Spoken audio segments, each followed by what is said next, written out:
Hello, friends. On December 24, 1971, LANSA Airlines Flight 508 took off from Lima, the capital of Peru in South America. There were a total of 86 passengers on this airplane, heading over the Amazon rainforest toward the city of Pucallpa in Peru. The first half hour of the journey was completely normal. The crew served breakfast to the passengers. The pilots were talking among themselves about their families, and all the passengers were very happy because the next day was Christmas. Everyone was going to meet their families. But as the airplane began to descend, dark clouds gathered. Suddenly, a terrifying storm appeared. The pilots decided not to try to avoid the storm. They flew the plane directly into it. Within minutes, darkness surrounded everything.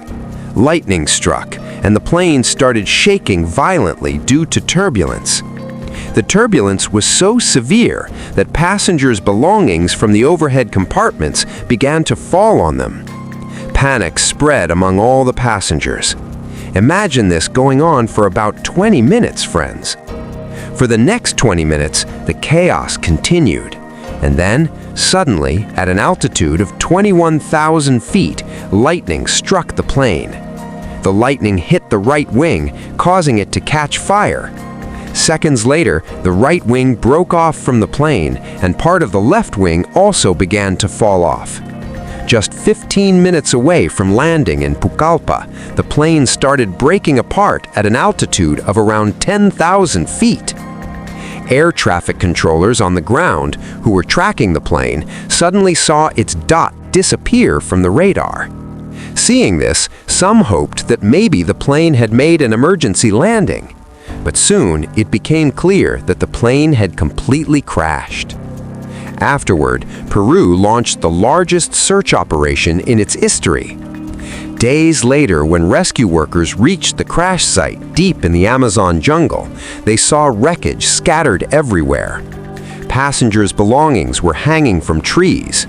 Suitcases had opened mid-air, and the passengers' Christmas gifts were dangling from the trees as if someone had decorated Christmas trees. People searched everywhere.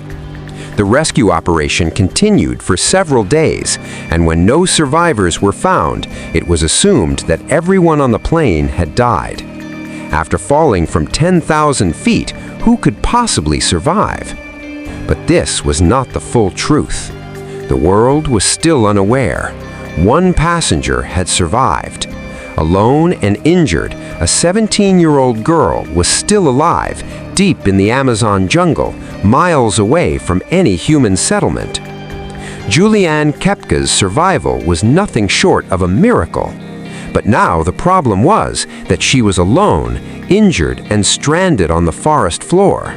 No one was coming to find her because the rescue team had already ended their search. Her family and everyone else assumed she, like the rest of the passengers, was dead. Julianne had been traveling with her mother, Maria. Both were heading to the Panguana Biological Research Station in the Amazon, established by Julianne's parents, who were zoologists. The plan was for the entire family to celebrate Christmas together there. Originally, they had planned to go home a few days earlier, but Julianne had to take this flight at the last moment due to her school prom and graduation party. Because of the Christmas holidays, tickets on all other reliable airlines were sold out. Their only option was LANSA Airlines. Julianne's father had repeatedly advised against flying with this airline, as its reputation was very poor. But they needed to get home quickly, so her mother booked tickets anyway. At that time, LANSA Airlines had a terrible reputation. People joked in Spanish, saying, "LASA se lanza de panza," meaning LASA falls on its belly.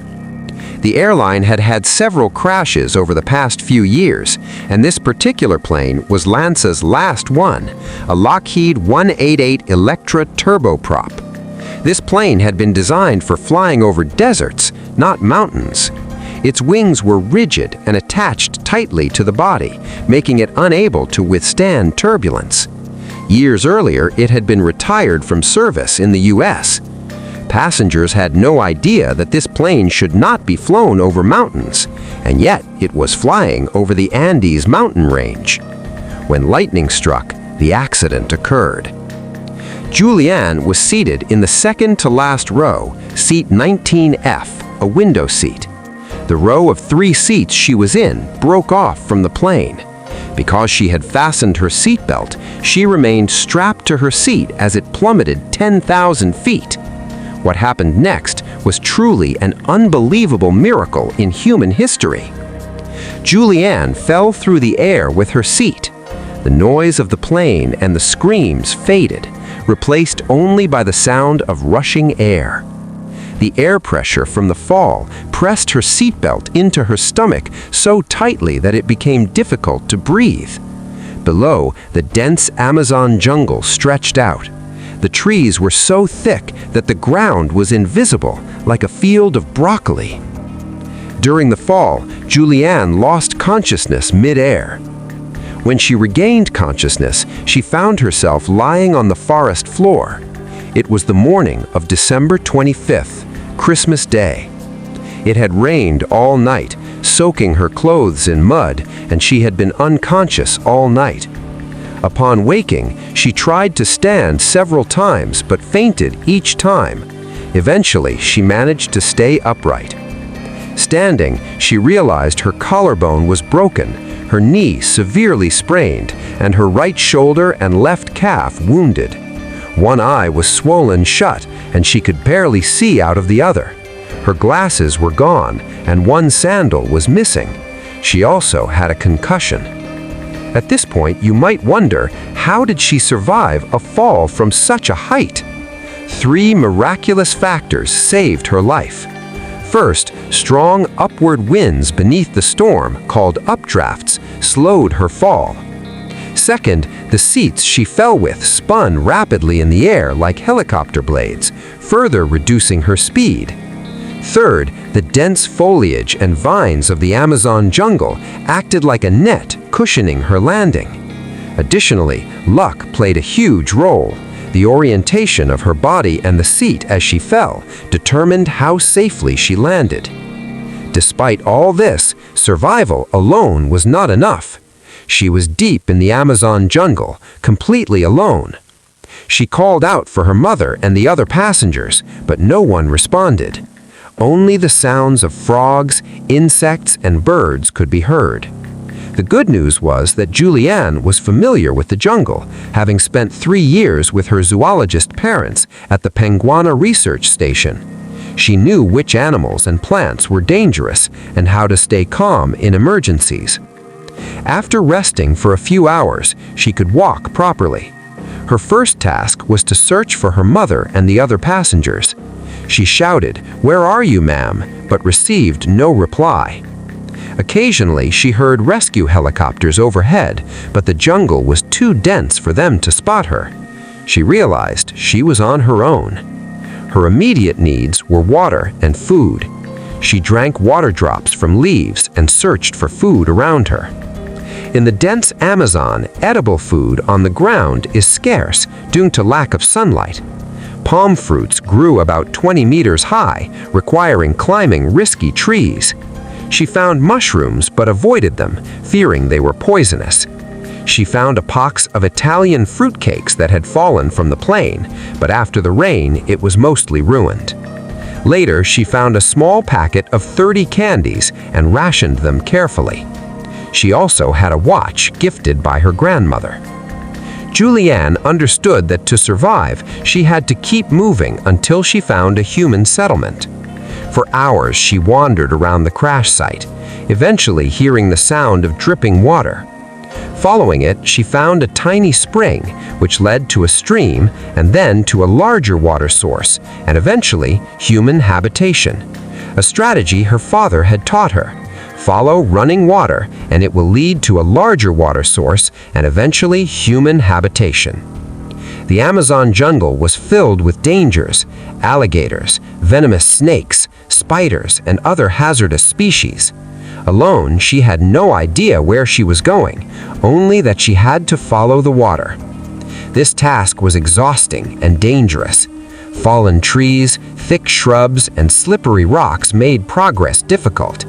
As night fell, she faced the challenge of surviving in the forest at night, where predators could easily attack. She found a relatively safe spot to sleep, though it rained heavily. Exhausted and wounded, she slept deeply. The next day, she continued moving along the river. She encountered massive spiders, including the Goliath bird eater, the world's largest spider, capable of eating small birds. She kept a safe distance. Food remained a major challenge. She attempted to catch frogs but failed due to weakness. By the sixth day, hearing the sound of a bird, a Hatzin bird she had recognized before, gave her renewed hope, indicating a nearby large river. After overcoming obstacles, she finally reached a wide river. Exhausted, she first took shelter on the riverbank at night and continued swimming during the day. She faced threats from female alligators, but knowing their behavior, she stayed safe in the water. Days passed, and her wounds became infested with maggots. She used a silver ring to try to remove them, experiencing excruciating pain. Eventually, she removed 30 maggots. She decided to wait for help in a small hut near the river. One evening, she finally saw 3 people emerging from the jungle. They initially feared her, thinking she might be a mythical creature from Amazonian legends. Julian gathered courage and spoke in Spanish. "I am the girl who survived the Lhasa plane crash. My name is Julian." The locals couldn't believe it. She was the sole survivor. Unfortunately, this confirmed that her mother had not survived.